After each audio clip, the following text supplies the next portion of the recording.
Hello, hello. My name is SUKHUM and welcome to another episode of SSSVEDA.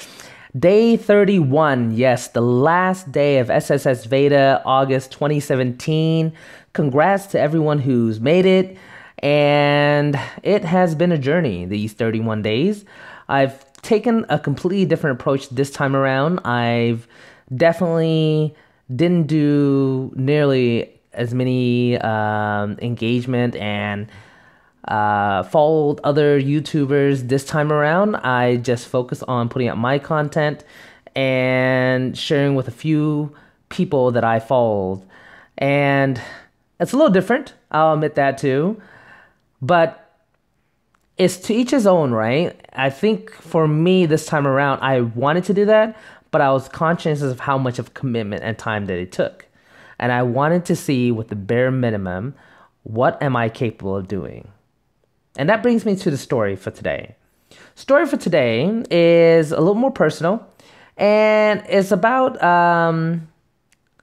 me when I was growing up, and I learned a few lessons.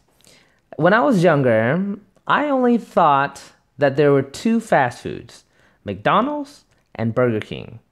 And I thought there was only two things on the menu. It was either the Big Macs or the Whoppers.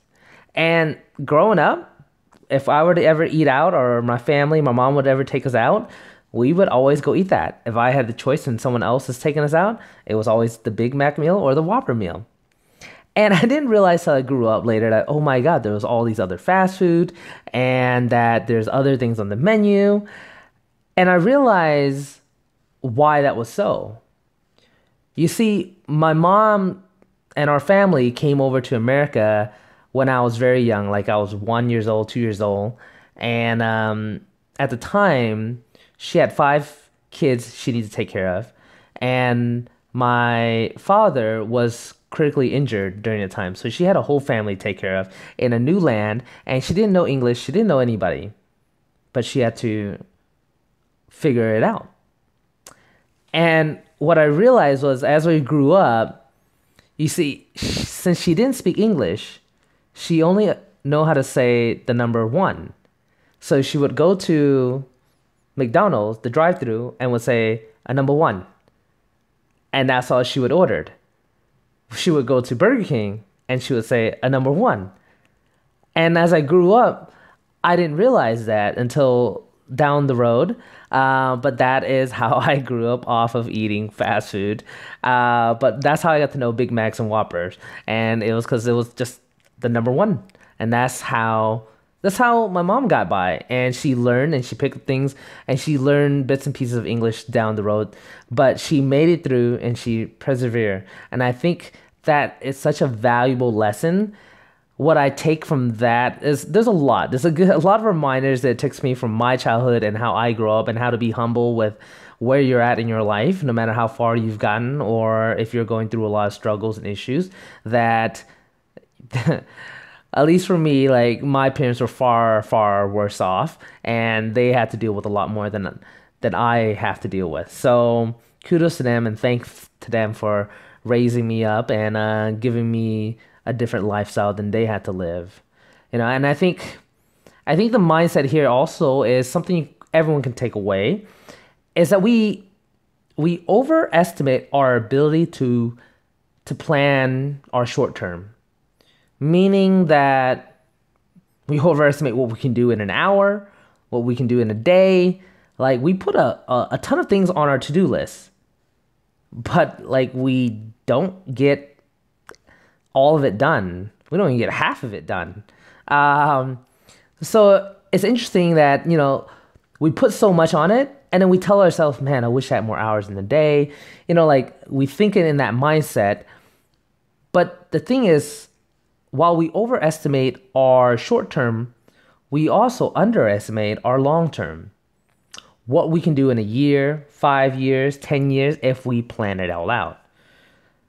Now, I share this with the story is not at any notion my mom was planning to think further down the road. I think she was thinking in the moment and persevering and really made it through. And we end up doing okay and getting by. I think more so is that dedication and perseverance she had, she needed that. And if she was taught on how to like think in terms of planning and figuring out what she wants in her future, if she was given that opportunity and knowledge, I think things would have been a lot different in what she had. But like just to build off this perseverance alone is huge. And I think for me today is that that's the message that I want to really take away. No matter what goes on in my life, I need to persevere and I need to push through and really stand for it. And coming through the end of this challenge, that's some of the things that I'm taking away. No matter how small of like the videos that I'm sharing, the stories that I do share, like I made an effort to do them. I made an effort to do live streaming and post them. I could have skipped this challenge because I feel like there was so much going on in August that I wouldn't have the time to it. But I wanted to still commit to it because I know this is something I love doing and I want to continue to do it. And what I've gotten from it is that after 31 days doing it, there are some things about it that I actually really love. And knowing the live stream portion of this, what I really like is that I was able to, when it was closer towards the end of the challenge, I was able to set up my thumbnail, set up my live stream, get my camera ready, and then record or go live and do like a 3-minute video, a story, whatnot, and sign off. And all that would equate to like 15 minutes. I can do that. It's as efficient as 15 minutes. And that is huge. Where in the past, I would spend hours and hours just to edit, cut, and stuff. But to do it in 15 minutes, to get my message across, helps me be intentional, helps me focus on what I need to do. And that really helps me out because I feel like every time you're doing something towards the videos and the content you're creating or that you're putting out there, it really builds you up to get better and better. And I've always shared this too. Like, I believe that live streaming helps people with the way they speak and the way they present themselves because I don't have time to edit. All the ums and uhs and like pauses here and there, that's something we have to deal with if we were speaking live, whether it be on stage, whether it be in presentation, whether it be in groups. There's no edit button. So you have to be able to adjust. And it's helped me be more intentional with what I want to say. It helps me with how I come off, how I portray myself, and it's developing me to be a better speaker. And that's the thing is helping me to become better. It's a journey. If you look at my videos, you can tell the difference between the videos that I definitely knew the story and I've shared that multiple times versus some of the stories that are brand new. I'm a little bit more hesitant and you see the tone of my voice, the body language and everything. So in the end, all of this is just for 31 days, I was able to take some small things that really build into bigger things in terms of my habit, in terms of like persevering towards further down. And I'm taking this also with knowing that people underestimate their ability to plan for the future. So I feel like these small little steps is going to create some momentum towards me to getting something way, way bigger down the road. Because I may not have the time this month, August, to really dig into the videos or the social media to the building the videos that I really truly want to that level that I truly want. But I know though, by consistently starting off, I can get better. Because you never know what happens if I can shave that. So like thinking about like in the beginning of the videos, I was doing closer to 30 to 45 minutes just to get my live stream ready, think of what I need to do, plan it all out. But to shave that to 15 minutes, that is really efficient. And now like what else can I do? How do I get it back up track? Either shave it more, do I commit certain time for it to raise the quality level, to bring on more content?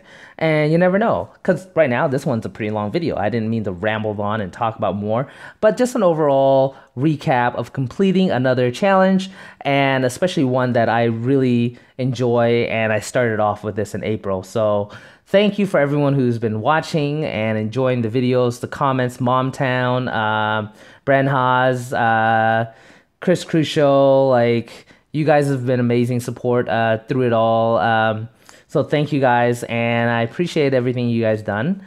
And until then, like when we see each other again, we'll definitely connect. And I'll definitely continue. I just don't know what platform that I want to continue going with. And who knows? Maybe I'll do it consistently in terms of the sense of like I'll just do I'll go back to live streaming and just share some thoughts that comes up with me. You never know. So, other than that, man, thank you for watching, and I appreciate everything you've done. And I just appreciate it all. So, until then, you take care. All right.